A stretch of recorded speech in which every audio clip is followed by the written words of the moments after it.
Subscribe பண்ணுங்க. அப்படியே பக்கத்துல இருக்க பெல் ஐகானையும் பிரஸ் பண்ணுங்க.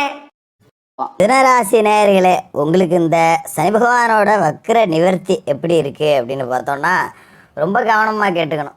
என்ன காரணம் அப்படின்னு பார்த்தீங்கன்னா, சனி பகவான் வந்து உங்களோட ராசிக்கு 9வது வீடான பாக்கியஸ்தானத்தில் இப்போ வக்ர நிவர்த்தியாகி பலம் அடைஞ்சிருக்காரு.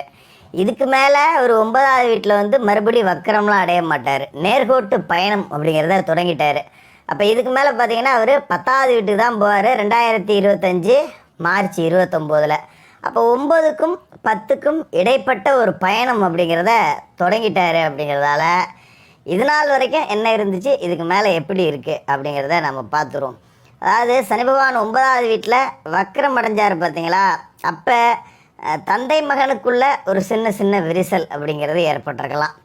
அதுமாதிரி பார்த்திங்கன்னா குறிப்பாக பெண் பிள்ளைகளுக்கு தந்தை வழி உறவுகள் அண்ணன் தம்பி இப்படி யார் மூலமாவது ஒரு மன வருத்தம் மன கஷ்டம் அப்படிங்கிறதெல்லாம் கூட இருந்திருக்கலாம். அது பிரச்சனைக்கே இல்லை அப்படின்னா கூட அவங்க வழியில் ஒரு வைத்திய செலவு வருது, அவங்க கஷ்டப்படுறாங்க, நம்மளால் பார்க்க முடியல அப்படின்னு இப்படி பெற்றவங்களை நினச்சி கொஞ்சம் வருத்தப்படக்கூடிய சூழல் அப்படிங்கிறது வந்திருக்கும். இப்போ சனி பகவான் பலமாயிட்டார், அதனால் நீங்கள் அதை பற்றி கவலைப்பட வேண்டியதில்லை. எந்த விதமான பிரச்சனையாக இருந்தாலும் தானாகவே சரி பண்ணிடும். அதாவது சனி பகவான் சரி பண்ணிடுவார். இப்போ சனி வந்து உங்களோட ராசிக்கு பாக்கியஸ்தானத்தில் பலமடைஞ்சு இருக்கார். அப்படிங்கிறதால இந்த வக்ர காலகட்டத்தில் நிறைய வாய்ப்புகளை நழுவ விட்டுருப்பீங்க. இதெல்லாம் நமக்கு கிடைக்கும் அப்படின்னு நினச்சிருந்துருப்பீங்க, அது கிடைக்காமலே போயிருந்திருக்கும். ஆனால் இந்த வக்ர காலகட்டத்திலே கொஞ்சம் காசு பணத்தையும் சனி அப்படிங்கிறவர் கொடுத்துருப்பாரு. இதுக்கு மேலே இன்னும் கொடுக்க போகிறார். வக்ர நிவர்த்தி ஆகிட்டார் இல்லையா, அதனால் பணம் நிறையா கொடுப்பார். அதை பற்றி நீங்கள் கவலைப்பட வேணாம். அதுமாரி நம்ம என்ன செய்ய போகிறோம் அப்படிங்கிறதே தெரியாமல் இருந்திருக்கோம். அதாவது காசு இல்லாதவங்களுக்கு ஏதாவது ஒரு வேலைக்கு போகணும் அப்படிங்கிற மாதிரியான ஒரு எண்ணம். அதுமாரி காசு வச்சுருக்கவங்களுக்கு இந்த பணத்தை எப்படி மிச்சப்படுத்துறது, இந்த பணத்தை வந்து போட்டு ஏதாவது தொழில் செய்யணுமே, ஒன்றுமே புரியலையே அப்படிங்கிற மாதிரி ஒரு குழப்பம்.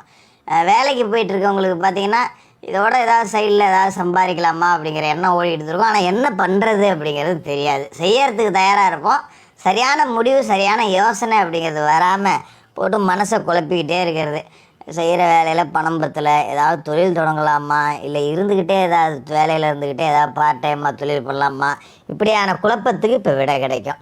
ஒன்று, செய்கிற வேலையை தீவிரமாக செய்வீங்க, நல்ல நிறுவனத்தை நோக்கி நீங்கள் போகலாம்.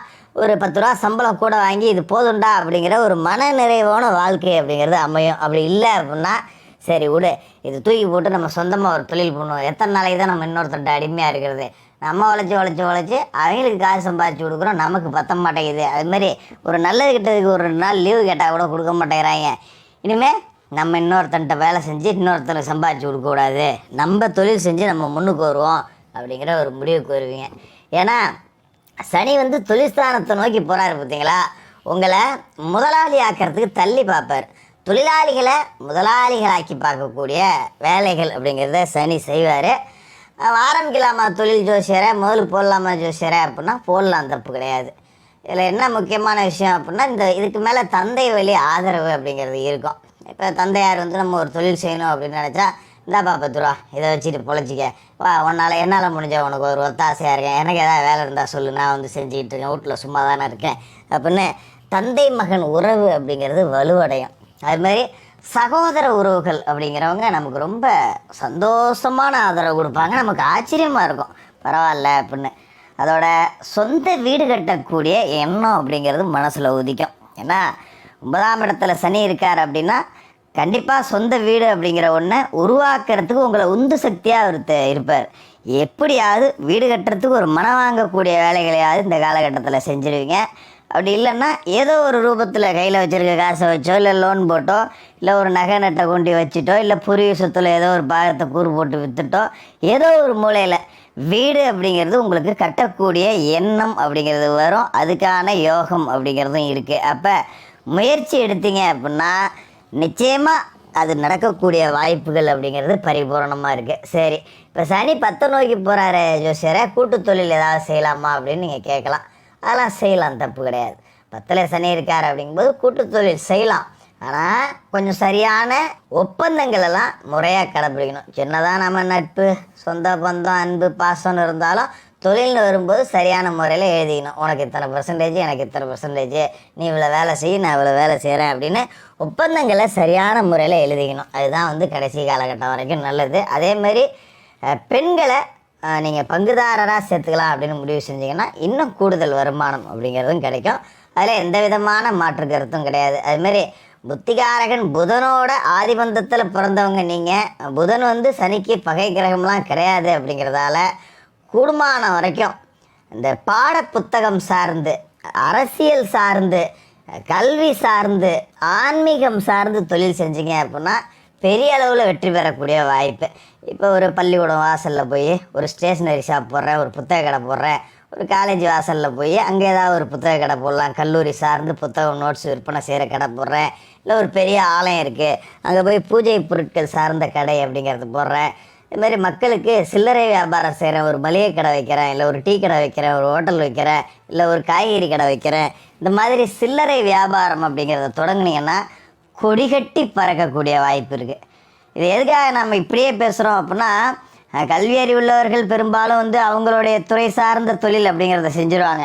எதுவுமே பண்ணாமல் இருக்கிறவங்களுக்கு தான் என்ன பண்ணணும் அப்படின்னு தெரியாது. அப்போ இது சார்ந்த சில்லறை வியாபாரம் அப்படிங்கிறது உங்களை உச்சத்துக்கு கூட்டிகிட்டு போவோம்.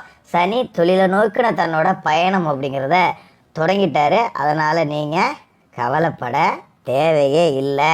சனி இந்த வக்கர நிவர்த்தி காலகட்டத்தில் கடந்த கால கடனெல்லாம் அடைப்பார். அதே மாதிரி யார்கிட்டலாம் நீங்கள் அவமானப்பட்டீங்களோ அவங்க முன்னாடியே உங்களை தலை நிமிர்ந்து வாழ வைப்பார். இதே காலகட்டத்தில் சனியோட பார்வை அப்படிங்கிறது பார்த்திங்கன்னா உங்களோட ராசிக்கு 11வது வீட்டில் இருந்துச்சு இல்லையா, இந்த லாபம் அப்படிங்கிறத சனி கொஞ்சம் கெடுத்து தான் இருப்பார். இப்போ அவர் நேர்கோட்டு பயணம் அப்படிங்கிறத தொடங்கிட்டார். அப்படிங்கிறதால திரும்ப 12ஆம் இடத்துக்கிட்ட நோக்கி அவர் பார்வை போகுது. அப்போ விரைய செலவுகள் அப்படிங்கிறத சனி இப்போத்துலேருந்தே குறைக்க ஆரம்பிச்சிடுவார். 10 ரூபா மிச்சப்படுத்தலாம். ஒரு நகை நட்டு அடவு வச்சுருந்தா மூக்கலாம், ஒரு இடம் வாங்கலாம், வீடு கட்டலாம், மண் வாங்கலாம், மனம் வாங்கலாம். அப்படிங்கிற மாதிரி தன்னோட வேலைகள் அப்படிங்கிறதையும் சனி செய்வார். அதேமாதிரி அவரோட பார்வை அப்படிங்கிறது உங்களோட ராசிக்கு 3வது வீடான சிம்ம ராசியில் விழுது. அது 4வது இடத்தை நோக்கி அதுவும் அப்படியே மொல்ல பயணம் செய்யும். அப்போ உங்களோட உடல் ஆரோக்கியத்தில் மட்டும் கொஞ்சம் கூடுதல் கவனம் அப்படிங்கிறது அவசியமாக இருக்கணும். அதில் எந்த விதமான மாற்று கருத்தும் இல்லை. அதுமாதிரி 6ஆம் வீட்டில் பதிகிற சனி பார்வை கடனெல்லாம் அடைக்கிறதுக்கு உங்களுக்கு பரிபூர்ணமான வாய்ப்புகள் அப்படிங்கிறத கொடுக்கும். அதுமாரி மார்ச் 2025க்கு முன்னாடியே திருமண யோகம் அப்படிங்கிறதும் கைகூடி வரும். மொத்தத்தில் இந்த சனி பகவானோட வக்கர நிவர்த்தி காலம் ஒரு பாலைவனத்தில் சிக்கினவங்களுக்கு ஒரு மீட்பு கிடைச்ச மாதிரி இருக்கும். சனி பகவான் உங்களுக்கு வாரி கொடுக்க தயாராக இருக்கார். தர்ம வழியில் நின்று ஏழைபாளைகளுக்கு உங்களால் முடிஞ்ச உதவிகள் அப்படிங்கிறத செய்யுங்க. இன்னும் கூடுதலாகவே வாரி கொடுப்பார். சனி உங்களை காத்தருள்வார். மிதனராசிக்காரர்கள் இதனால் வரை பட்ட கஷ்டம் எல்லாத்துக்கும் சேர்த்து இஷ்டங்கள் ஈடேற போகுது. தொழிலாளிகள் எல்லாமே முதலாளிகளாக மாறப்போகிறீங்க. அப்படி ஒரு அற்புதமான யோகம் உங்களுக்கு காத்துக்கிட்டு இருக்கு. மிதனராசிக்காரர்களுக்கு வாழ்த்துக்கள். மேலும் தகவலுக்கு எங்கள் சேனலை மறக்காமல் சப்ஸ்கிரைப் பண்ணுங்கள். நன்றி.